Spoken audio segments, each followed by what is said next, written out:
Hey YouTubers, welcome to my channel and welcome to part 10 of my Ferrari replica build. In this episode we fit the convertible roof, we do the interior and we do many other pretty parts on the car. Stay tuned.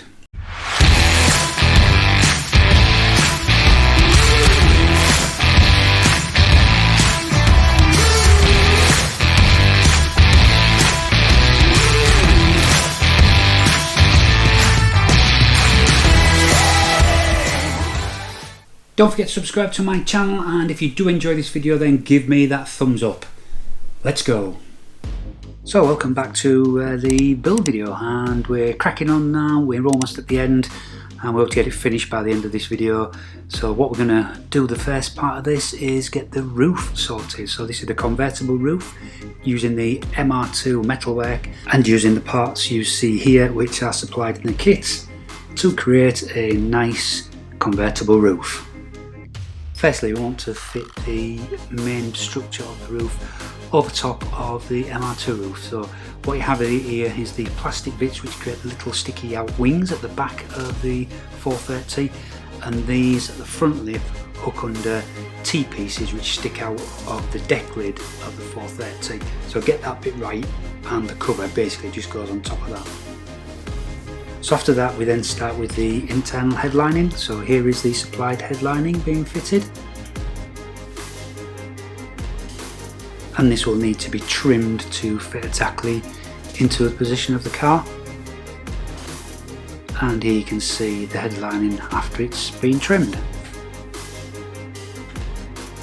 We then take the main headlining, and this has to be cut, shaped, glued and riveted into place to allow it to fit onto the existing MR2 frame. So for instance, to get around this corner you needed to cut it into a nice shape and turn it over and glue it. And after all hard work, this was a good 2 to 3 hours hard work, this is what you end up with, and I think it looks absolutely fantastic. So looking from the front of the car, this is what it looks like.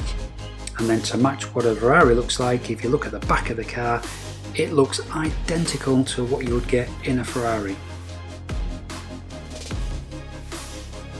So next I started working on the mirrors, and these are the mirrors that you get supplied with the kit. What you need to do is, with these areas that I've scuffed, is to put some bond on those areas there, and you take the original MR2 mirror motor and you just need to cut some of the bits of the plastic off to make it fit inside of this mirror casing.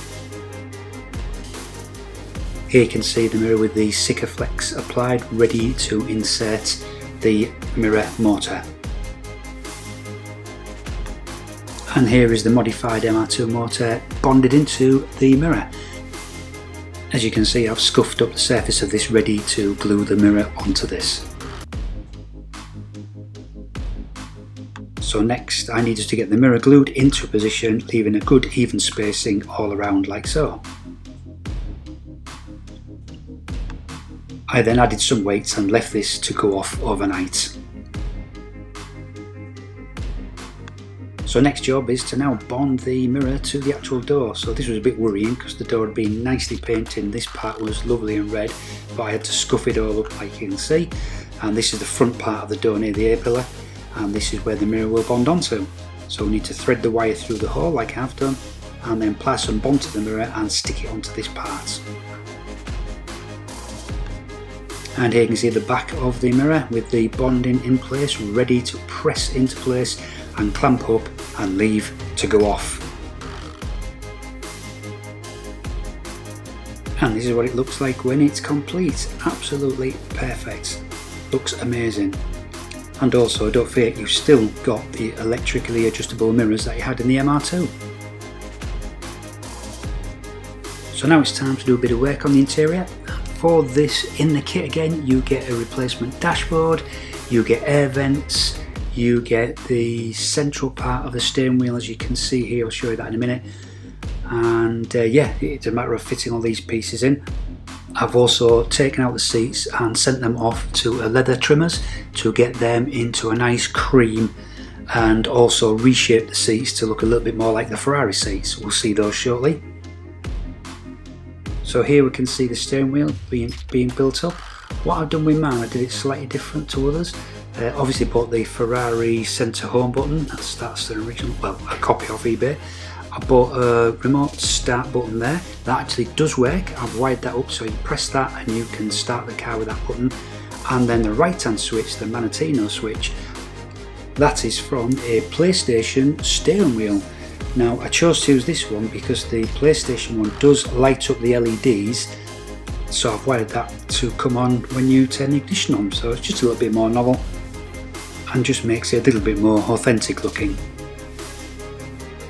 And here is the completed steering wheel. I think it looks absolutely amazing. If you also notice, look through to the dashboard, I've got some clock faces on them done specially for an MR2, and they just make it look a little bit more like a Ferrari clock faces. So next to work on was the door cards and the dashboard.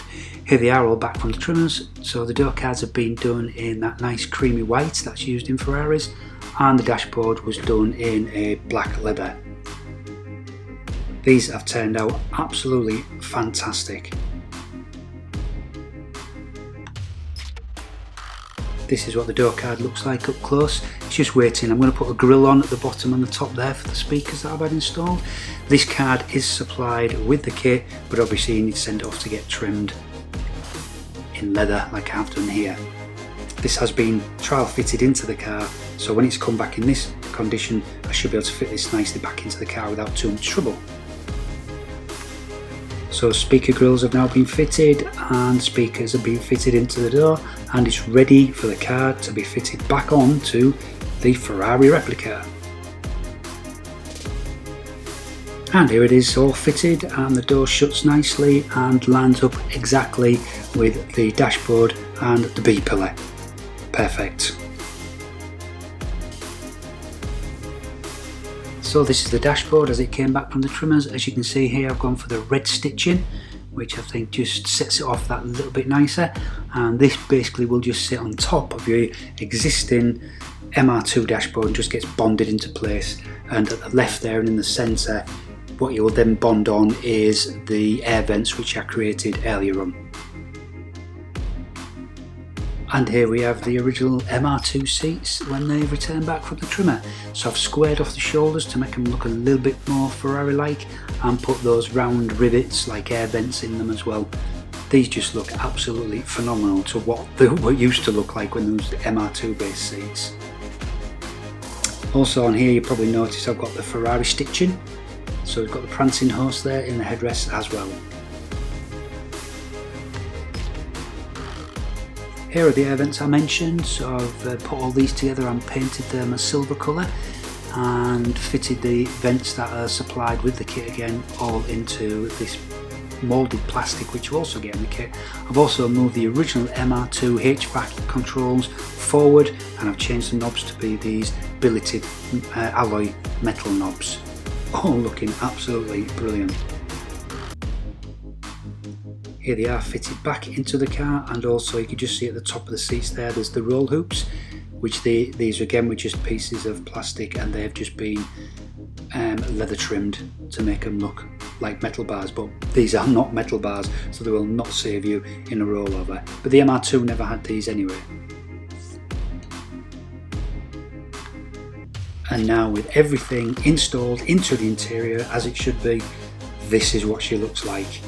Just take time, just have a look at this, it's amazing.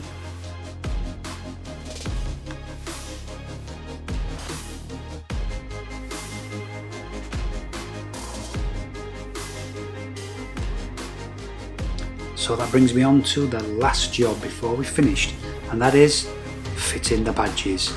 So here I've used a piece of string from the centre of the windscreen, which is where the mirror is, run it right down the bonnet so I can get the absolute centre line, because there's no real markings on the bonnet, because I had the bonnet did actually come with like a little indent for the badge, but the badges don't fit in properly, so I had mine filled in, and then I'm going to fit my badge flush to the bonnet.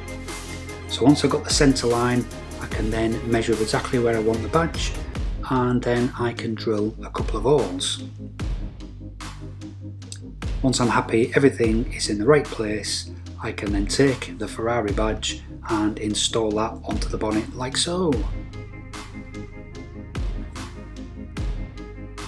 Next, it's the wing badges. Now these badges do come normally as metal on a real Ferrari, but you can actually get gel based ones and replace the metal with the gel based ones. So here is what I've got, a couple of gel based, basically stick on badges.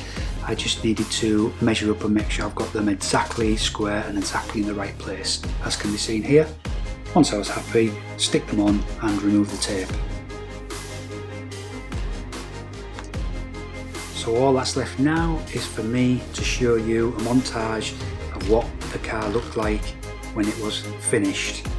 Hope you've all enjoyed this series. I've got a very interesting build coming up shortly, so please subscribe to the channel, where you then will get notification of when I start that new build and any other videos that I upload as well. But until then, please enjoy these pictures. Stay safe.